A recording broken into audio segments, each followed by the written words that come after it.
Hey guys, what's going on? Professor here, and today I'm coming at you with another top 10 video to celebrate the new year. Moving on to 2022, we're going to take a look back at my top 10 best LEGO Star Wars sets from the year 2021.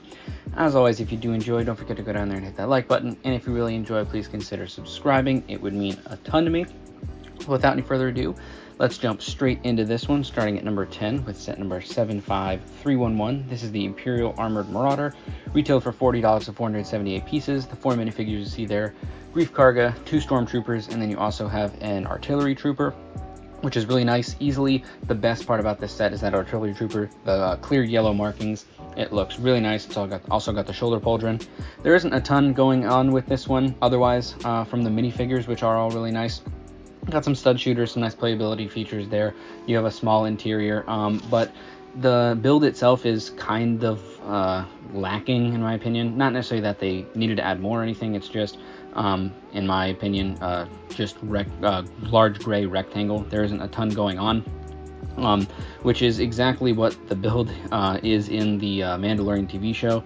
It just leaves a little more to be desired from me in terms of the way it looks, and so really this is a set that I'd be buying for the minifigures, but that is enough to put it at number 10 on the list. Moving up to number 9, we have set number 75310. This is the Duel on Mandalore set, retailed for $20 with 147 pieces, coming with Maul and Ahsoka. This set, I really don't have anything bad to say about what was included. Both of the minifigures in this one are great. I absolutely love the scene from the Clone Wars. I think this little throne area build that Maul sits on is great, and they also have the casing, or like the prisoner cell thing that is used to entrap Maul and then bring him onto the Venator later. I wish they would have added maybe a little more detail on that sticker that is on there, but that's beside the point. Like I said, everything that is included in this set is great. I wish they would have just added a bit more scenery. I feel like every other Duel type set has had a little bit more area for the characters to kind of play with each other, and since there's just a little throne area, you're really not going to be doing much with that. That just kind of sits off to the side, and then you can do whatever you want with the minifigures. So overall, a pretty solid Duel set. The minifigures are really what carries this one, just like the last set. Just a little bit to be desired in terms of the actual scenery that was included in this one, and that's why it comes in at number 9. Moving on to number 8, we have set number 75310. This is the Boba Fett Starship, retailed for $50, 593 pieces. Came with Mandalorian and a Boba Fett minifigure. Once again, minifigures in this set, absolutely amazing. You get a Beskar Mando, and then you get a nice updated Boba Fett minifigure who has some great printing all around him. Not much bad to say about this one either. Slave 1 is one of my favorite ships. This one is a little on the smaller side compared to some others that have been released. There is a little bit too much exposed studs on the sides and underneath, which I don't love. That's probably what takes this one a little bit down for me. Also, the little side build, I don't know what that cart is doing there. I feel like they could have just cut that out, and that would have made the set a little bit better for me. I really love how the Carbonite, though, has a Gamorrean guard on it instead of normally you would obviously have Han Solo from the original trilogy. Overall, there isn't a ton bad about this set, but it's just these little minor things that slowly add up to kind of take this one down.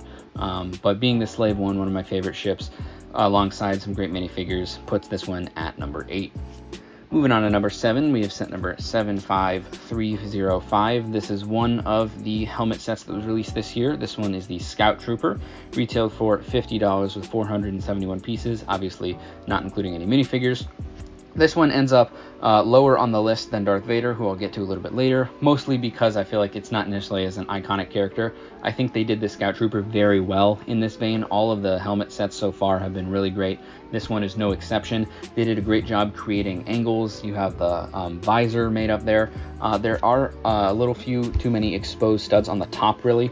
The sides don't bother me as much. It gives a little bit of texture, but it just seems like there's a ton of studs at the top that I wish they might have or could have been able to smooth out.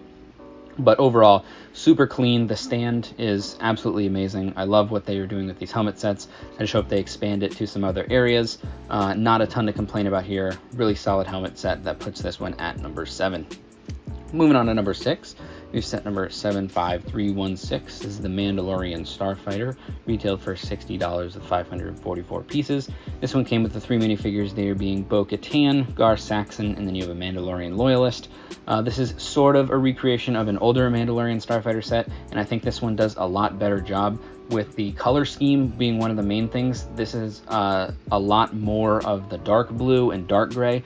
The other one was so bright and it was kind of distracting. I think this one does a great job of meshing all these colors together, and anyone who knows me knows I absolutely love this blue and gray color scheme.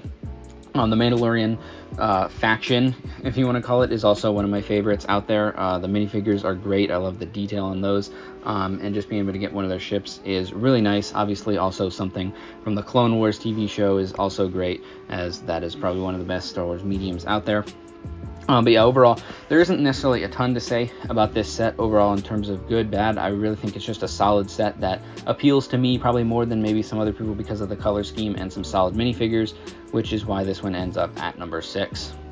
Moving on to number 5, we have set number 75308. This was the buildable figure sort of, or buildable character R2-D2, retailed for $200 with 2,314 pieces, coming with the R2-D2 minifigure right there. We learned this year that this type of set is not considered a UCS set, despite having a plaque and some other stuff. But that is nice that this one comes with it, just like the Porg and the BB-8 and those types of sets are now being classified as buildable characters. The plaque on there with some nice information. Also, the 50 years of Lucasfilm is really great. There is, just like the last set, not really much to say about this. It's buildable, a very large buildable R2-D2. They greatly improved on the design from a while back when they released the same sort of R2-D2 in this style. And they did a lot more detailing wise, and they also did a really good job of smoothing things out.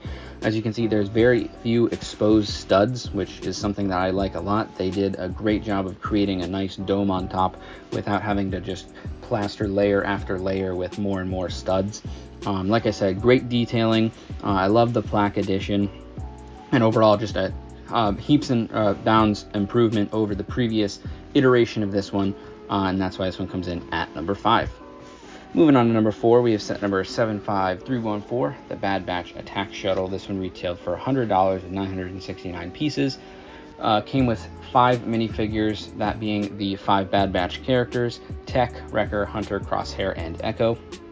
Right off the bat, I wish they had included Omega in this set. That really would have rounded things out and made this probably one of, if not the best, LEGO Star Wars sets in terms of minifigure selection. I'm surprised that LEGO actually included all 5 of the members in this set. That's kind of beside the point. I also do actually like in this set how they included the side 2 speeder bikes. It's a nice little inclusion. The speeder bike you can see on the left is actually the exact same speeder bike, just in a different color scheme. That appears in the 501st Clone Troopers set, which is very interesting as I was looking at that it's the exact same build, or at least from what I can tell. And then the one on the other side with that awkward green color, that one is not necessarily the most pleasing to look at, but like I said, it's a nice inclusion. The only other thing that I don't love about this set is, even though it does have the blue and gray color scheme, which does appeal to me, it's not exactly accurate for the actual Bad Batch Attack Shuttle. It is, I feel like, a little bit of a darker color, so the bluish gray that they used there isn't quite the right color. It kind of reminds me of like the Kylo Ren's command shuttle. The first time they did that, the color scheme wasn't quite right, and so I feel like it's the same for this one. The color scheme isn't quite right, and that knocks this one down a couple pegs, but some great minifigures and side builds put this one up at number 4. Moving on to number 3, we have the other helmet set, that being set number 75304, Darth Vader's helmet. Retailed for $70, 834 pieces. Just like the previous one, does not come with any minifigures. This one ends up higher on the list than the Scout Trooper, obviously because Darth Vader being such a more iconic character, someone that I obviously like more as a character than just a regular Scout Trooper. But I also think they executed this very well with a more difficult helmet to create than the Scout Trooper. The Scout Trooper is somewhat straightforward. This one definitely took a little bit more ingenuity with the slight angling of the helmet. They didn't have, you can't put it at like a 45-degree angle. They had to use some hinges and stuff, which works really well. And I also think, despite the fact that there are a lot of exposed studs on this, which is something that I don't love, the black coloring of it, I feel like, makes it less apparent than something like the Scout Trooper.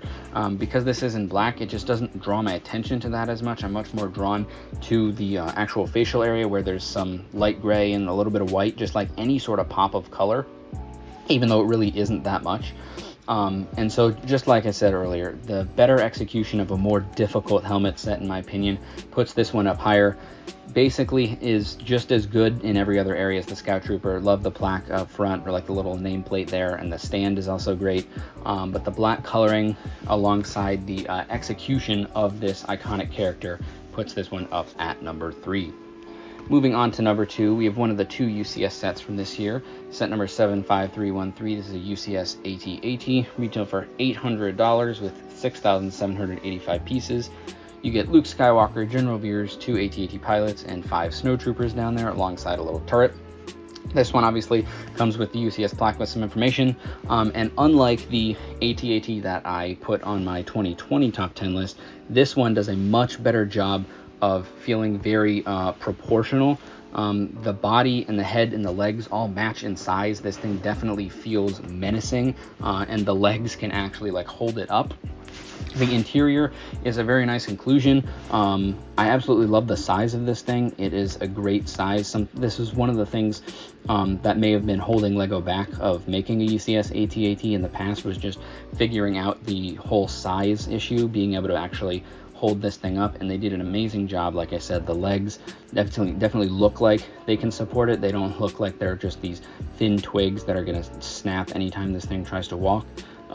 So overall, just a really great UCS set, a really great minifigure selection, which I feel like goes underrated on UCS sets, because a lot of people probably aren't buying it for the minifigures, but when you include so many minifigures in the set, it's just a nice touch on top for someone who's going to be end up buying this.